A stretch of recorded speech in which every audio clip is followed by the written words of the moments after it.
السلام عليكم. وعليكم. متجمعين عند النبي، ولو ان اللي زيكم ما يتجمعوش الا في جهنم.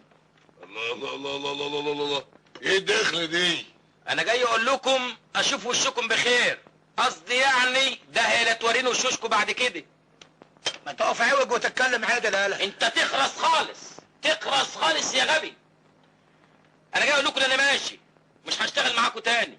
تاني هترجع تقول الكلام ده؟ المرة دي تبقى نصوحة هموش، واحسكم عينكم اشوف حد فيكم في اي حتة، ونفسي دلوقتي حد يبربش لي بس بعينيه. اما ده انت طايح قوي قوي قوي قوي قوي يا غبي، واي كلب فيكم هيتعرض لي هقطع خبره. الواد ده لازم يترن علقه. انت ما تقدرش يا هموش الكلب. لا ما تقدرش. خلاص يا معنانة، خلاص عايز يمشي ما تغصبش عليه. تعجبني يا غبي. ايوه بقى التهية اللي قفلت معايا. سلام عليكم. ولو ان اللي زيكم ما يستاهلوش السلام، عشان انتوا كلاب